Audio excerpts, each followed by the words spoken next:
શ્રી પીસી શાહ આજે પણ જીવે છે મિત્રો. એ વ્યક્તિત્વ ખૂબ જ અદ્ભુત, અનેરું, સતત પ્રવૃત્તિમય રહેવું, સતત સક્રિય રહેવું અને ગ્રંથાલય વિભાગ અથવા તો વિષયને, ગ્રંથાલય ક્ષેત્રને આગળ લાવવામાં સતત પ્રયત્નશીલ રહેતા એવા શ્રી પીસી શાહ સાહેબને હું વંદન કરું છું. હું એમની જોડે ભણી ચૂકેલો છું મિત્રો. આ વ્યક્તિ એટલે સતત મહેનત, સતત ગ્રંથાલય ક્ષેત્રને કેવી રીતે આગળ લઈ જવું, વિદ્યાર્થીઓને કેવી રીતે મોટિવેટ કરવા, કેવી રીતે સેમિનાર ગોઠવવા. મિત્રો, શાહ સાહેબ વર્ષો સુધી ગુજરાત ગ્રંથાલય સેવા સંઘના પ્રમુખ રહ્યા છે. ઘણા બધા પ્રમુખ અત્યારે હાલ પંકજભાઈ બાવીસી એ પણ એક્ટિવ છે, કિરીટભાઈ ગંધકવાલા મંત્રી એ પણ એક્ટિવ છે. પહેલાંના પ્રમુખ આપણે જોઈશું, વાઘેલા સાહેબ ઉપપ્રમુખ, પટેલ સાહેબ, આર.એલ. પટેલ, આ બધા એક્ટિવ જ છે, એક્ટિવ હતા.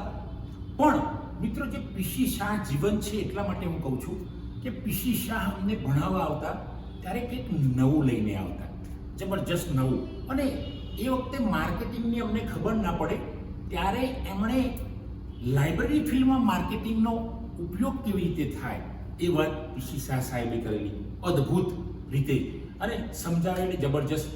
યુએસમાં પણ એમણે પેપર પ્રેઝન્ટ કરેલા છે, ઘણી બધી જગ્યાએ વિદેશમાં પણ એ વ્યાખ્યાન આપવા ગયેલા છે. એવા પીસી શાહ સાહેબ, એવું લાગે છે કે ઘણીવાર હું જોઉં તો કે ભાઈ આજે પણ એ જીવન છે વ્યક્તિ. કારણ કે દર વર્ષે સેમિનાર કરવા, વર્ષની વચ્ચે સેમિનાર કરવા, ગુજરાતભરના વિદ્યાર્થીઓ, પ્રોફેશનલ્સ, વ્યવસાયિકો, પ્રોફેસર, આ બધાને સેમિનારમાં ભેગા કરવા, ત્યારબાદ વચ્ચે પણ કોક વાર સેમિનાર કરવા, જે અત્યારે હાલ પંકજભાઈ બાવીસી કિરીટભાઈને કરે છે, વાઘેલા સાહેબ નવલસી કરે છે, આ બધા એક્ટિવ જ છે. પણ પીસી શાહનું એ સ્પેસિફિક હું વાત એટલે કરી રહ્યો છું કે એમના જોડે હું ભણેલો, એમનો વિદ્યાર્થી છું અને એમની જોડેથી હું ઘણું શીખ્યો છું કે સતત તમારા ફિલ્ડમાં પ્રવૃત્તિમય રહો, જે પણ કામ કરો એ ચોકસાઈથી કરો. અને મિત્રો, મેં ગુજરાતમાં એ વખતે ગુજરાત યુનિવર્સિટીમાં ભણતો હતો ત્યારે મેં નેટ એક્ઝામ પાસ કરેલી. ત્યારે પીસી શાહ સાહેબને જાણ થઈ તો એમને દક્ષા શ્રુતિબેનને કહ્યું કે ભાઈ આ આપણો વિદ્યાર્થી પાસ થયો છે, એને અહીંયા લેક્ચર લેવા બોલાવો. મિત્રો, માનશો ને, મારા જીવનનું પહેલું 1 કલાકનું લેક્ચર મેં મારી જ યુનિવર્સિટીમાં આપેલું. હાથ ધ્રુજતા હતા, પાણી, શિયાળામાં પણ પાણી થઈ ગયેલું. પણ મારો આત્મવિશ્વાસ એ દિવસે વધી ગયેલો, કારણ કે બોલવાની કોઈ પ્રેક્ટિસ નહીં. પણ આ પીસી શાહ સાહેબના કહેવાથી, એમના માર્ગદર્શનથી મને ડિપાર્ટમેન્ટમાં બોલાવ્યો અને મેં લેક્ચર લીધું. મિત્રો, આવા તો કેટલાય એમના અનુભવો છે કે તમે એમની જોડે, પીસી શાહ જોડે હું ઘણીવાર મળતો. એના પછી એ વિદ્યાપીઠમાં હું અધ્યાપક તરીકે જોડાયો ત્યારે પણ એ વિઝિટિંગ વ્યાખ્યાતા તરીકે ગુજરાત વિદ્યાપીઠમાં આવતો. ત્યારે પણ કંઈ પણ કામ હોય ને શાહ સાહેબને આપણે કહીએ કે સાહેબ આ મારું કામ છે, તો શાહ સાહેબ એમના ટાઈમ પૂરો થયા પછી પણ કલાક 2 કલાક બેસતા હતા મિત્રો. તો એમને કામની ખૂબ કિંમત હતી અને દરેક વિદ્યાર્થીને નોકરીની તક મળે એ માટેની પણ એ જબરજસ્ત જે પ્રયાસો હોય એ કરતા હતા એ વખતે. મિત્રો, એ સિવાય ગુજરાત યુનિવર્સિટીમાં પણ વિઝિટિંગ વ્યાખ્યાતા તરીકે રહેતા હતા. એ વખતે અમે ભણતા હતા, ચોક્કસ ટાઈમે ક્લાસમાં આવી જવાનું, ટુ ધ પોઈન્ટ ભણાવવાનું અને નવું કંઈક રોજ લઈને આવવાનું.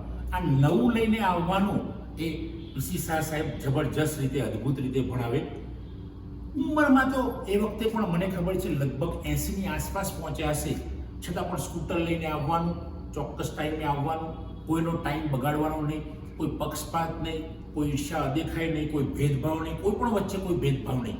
માત્ર વિદ્યાર્થી એ એમનો ટાર્ગેટ હોય કે વિદ્યાર્થીને સરસ ભણાવવું અને વિદ્યાર્થી ભણીને ખૂબ આગળ જાય એ એમનો એમ હોય.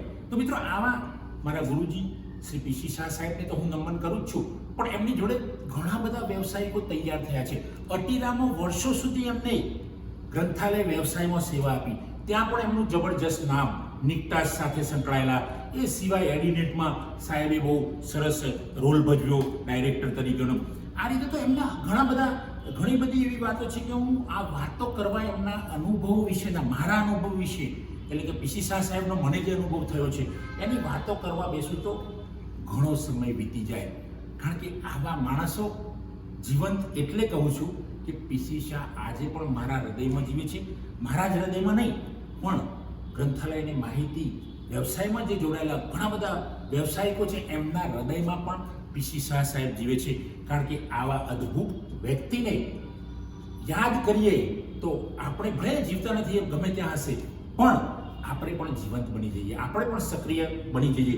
કેમ કે એમની જોડે સતત કામની જ વાત હોય, સારા કામની જ વાત હોય, ક્યારેય નેગેટિવિટી ના હોય. આપણે ત્યાં જઈએ એટલે ફ્રેશ થઈ જઈએ. જ્યારે કે રિફ્રેશરનો કોર્સ કરીને ના આવ્યા હોય, જાણે કે કંઈક આપણે કંઈક જે આપણને ભાવતી વસ્તુ ખાઈને આવ્યા આપણે આનંદમાં આવી જઈએ, આપણે કોઈ સારી વ્યક્તિ મળીને આનંદમાં આવી જઈએ, એવો અહેસાસ પીસી શાહને મળીને થતો હતો. તો મિત્રો, આવા ગુરુવર્ય શ્રી પીસી શાહને હું વંદન કરું છું. જ્યાં પણ હોય એ જીવંત જ હશે, મારા હૃદયમાં તો જીવિત છે. તો મિત્રો, આપ સૌને જો આ વિડીયો યોગ્ય લાગે એને શેર કરો, કોમેન્ટ કરો, મારી ચેનલ સબસ્ક્રાઈબ ન કરી હોય તો કરો અને લાઈક કરો. થેન્ક યુ મિત્રો. જય હિન્દ, જય ભારત.